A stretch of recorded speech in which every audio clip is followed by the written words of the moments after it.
예, 지난 시간에 이어서 문제풀이 계속 하겠습니다. 자, 12번 나가죠.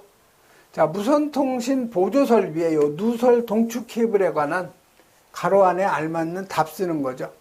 그래서 이 소방 전용 주파수대에서 전파의 전송이나 복사에 적합한 것으로서 뭐의 것으로 하느냐. 이건 전용으로 해야 되죠. 그래서 이건 소방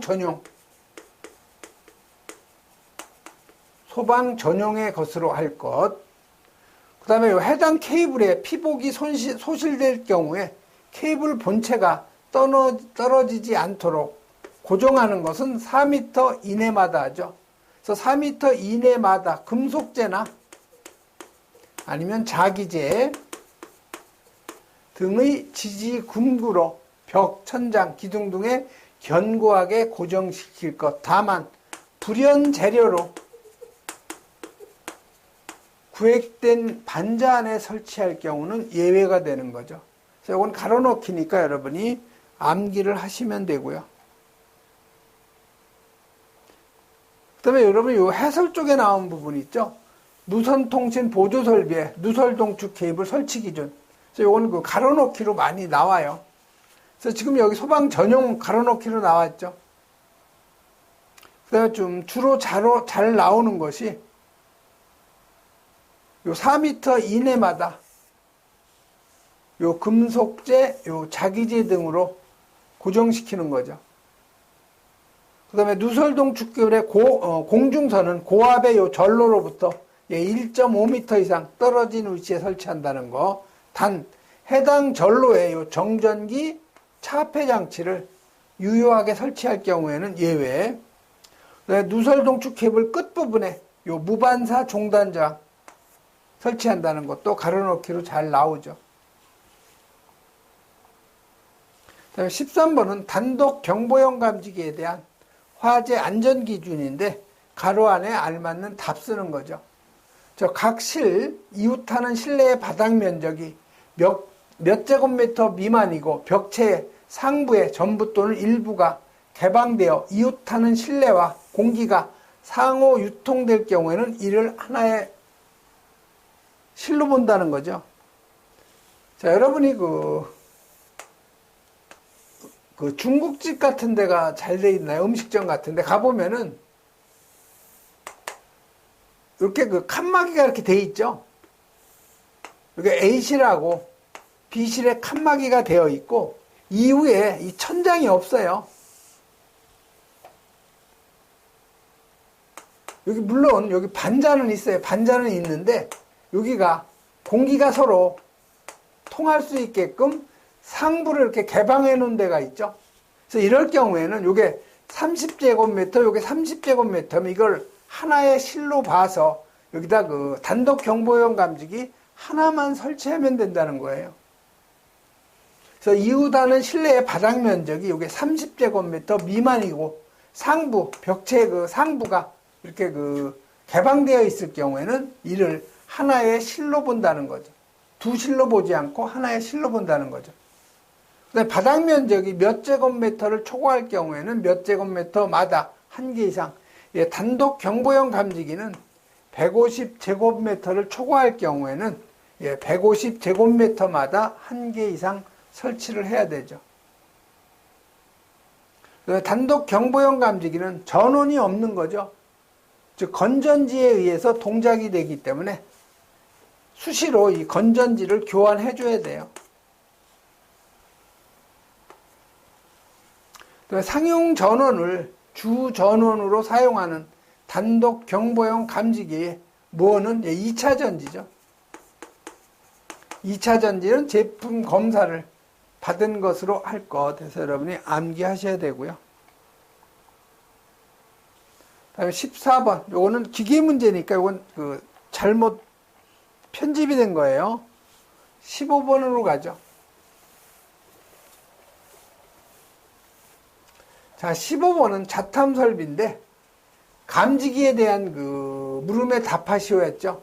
그래서 요 축적 기능이 있는 감지기를 설치하는 장소 쓰라고 되는데 이 축적 기능이 있는 감지기를 설치하는 장소는요.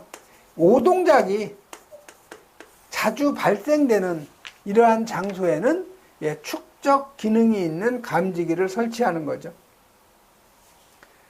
그래서 이 축적 기능이 있는 감지기 설치하는 것, 즉 오동작이 자주 발생하는 곳은요, 지하층이나 아니면 무창층 등으로서 실내 환기가 잘 되지 아니하는 장소죠.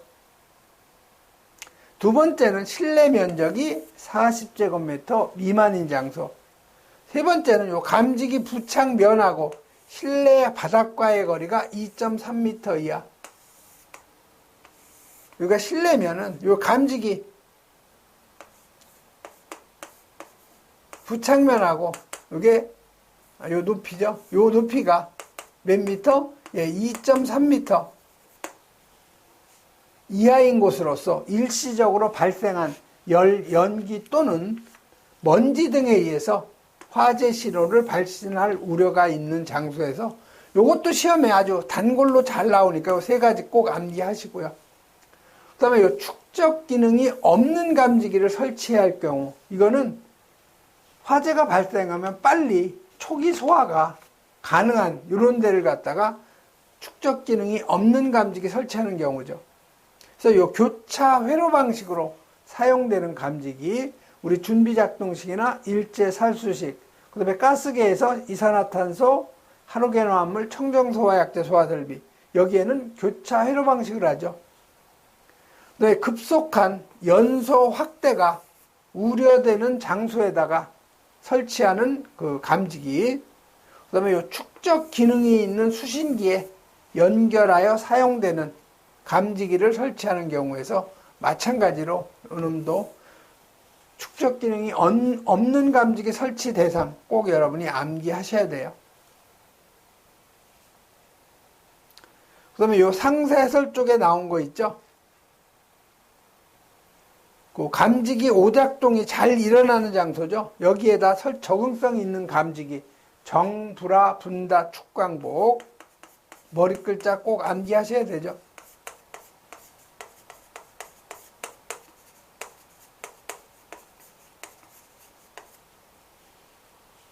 다음 16번 가죠.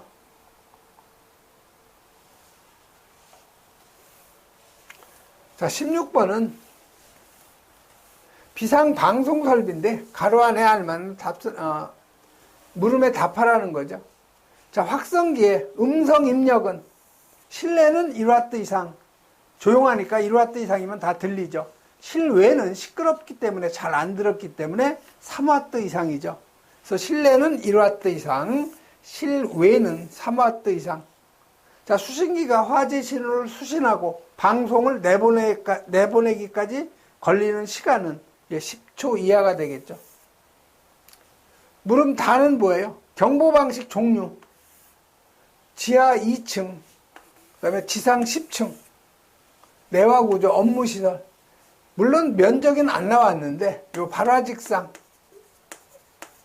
요 우선 경보,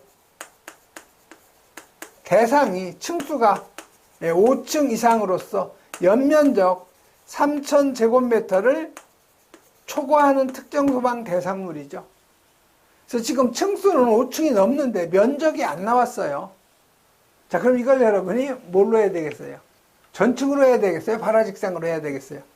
물음에 보면은 발화층에 따른 경보 대상층을 세 가지로 구분하라면 당연히 이건 전층 경보는 아니겠죠? 발화직상 우선 경보라는 거죠. 그래서 발화직상 우선 경보는 2층 이상의 층에서 화재가 발생할 경우, 그 다음에 1층에서 화재 발생했을 경우, 지하층에서 화재 발생했을 경우, 그래서 2층에서 화재가 발생하면 경보 대상 층이 바로 그 발화층하고, 그 다음에 그 직상층이죠. 그 다음에 지하층은 아니죠. 그 직상층. 1층에서 화재가 발생하면 발화층 플러스 그 직상층. 그 다음에 지하층, 지하 전층이죠.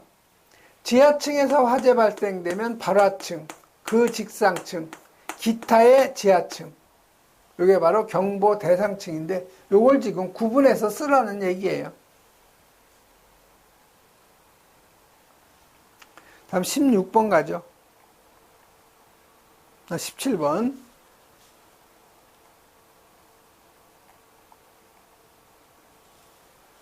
자, 17번은 여러분이 자동화재 탐지 설비에서 요 수신기 설치 기준 5가지만 쓰라고 되어 있죠. 그래서 교재엔 좀 길게 나와 있는데요. 뒤에 단서 조항은 여러분이 안 쓰셔도 돼요.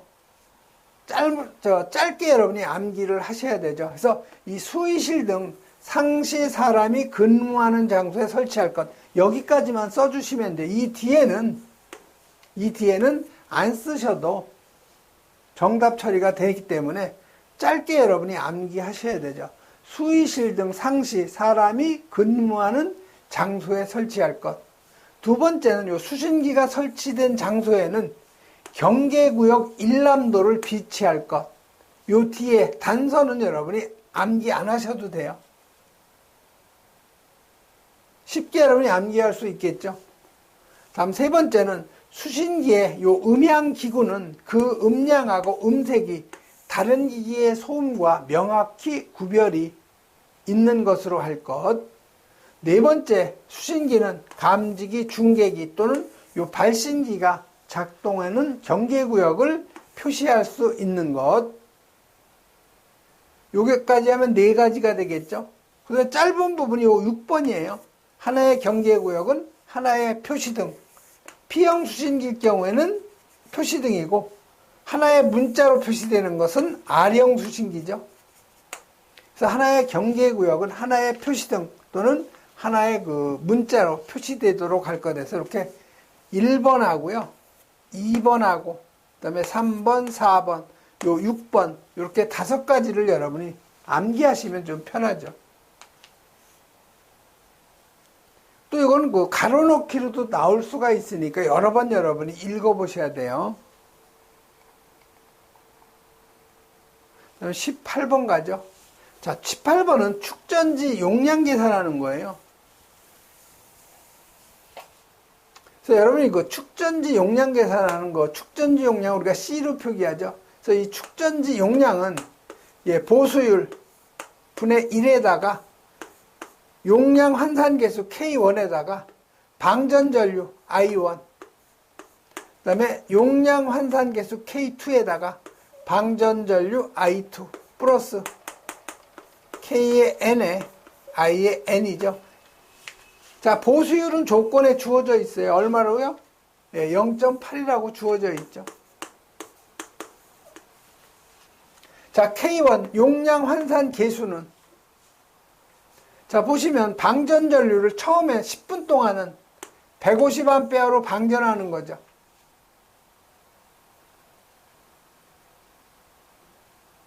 자, 그러면 축전지 셀은 CS형이고요. 허용 최저 전압이 1.7V, 축전지 최저 온도 5°C. 자, 그러면 K1 용량 환산 시간은요, 방전 시간 지금 10분이죠.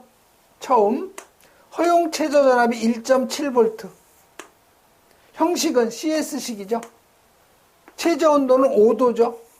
그래서 쪽 만나는 부분 용량 환산 계수하면 1.26이에요.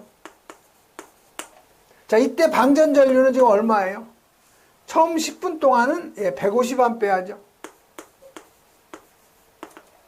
자, 그럼 K2. 자, 두 번째 방전 전류는 20A죠. 이때 그 방전 시간은 이 전체가 몇 분이에요? 30분이죠. 여기서 10분이 경과한 거니까 30-10 하면 이 부분은 20분이 되는 거죠. 방전 시간이. 그럼 방전 시간 여기 보시면 20분 있죠. 허용 최저 전압 얼마예요? 1.7V. 축전지 온도 5도. CS형. 만나는 지점. 용량 환산 계수가 1.55가 되는 거죠. 자, I2. 두 번째 요 방전하는 전류 값이 얼마예요? 20A죠. 요 식에다 그대로 집어넣으면 여러분이 축전지 용량 계산할 수가 있는 거죠. 그래서 0.8분의 1에다가 1.26 곱하기 방전 전류 150A, 그 다음에 용량 환산 계수 1.55에다가 방전 전류 20A죠. 그래서 여러분이 요거 계산하면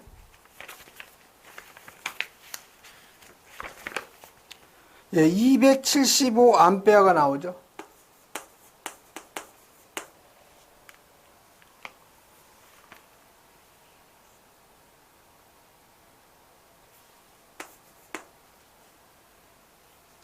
그래서 18번 같은 것은 요 축전지 용량 계산하는 이 공식은 꼭 여러분이 암기하셔야 돼요.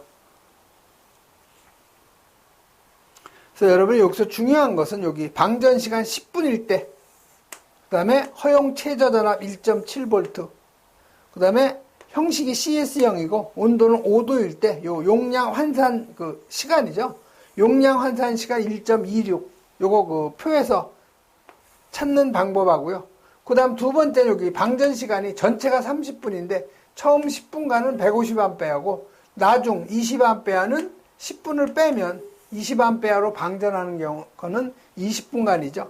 그래서 방전 시간 20분 기준으로 해서 허용 최저 전압 1.7V, 형식은 CS, 온도 5도 기준에서 용량 환산 시간 여러분이 계산하면 1.55가 나오는 거죠.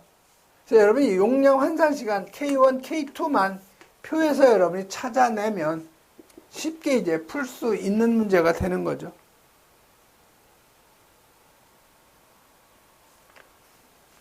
이번 시간에는 여기까지 하겠습니다.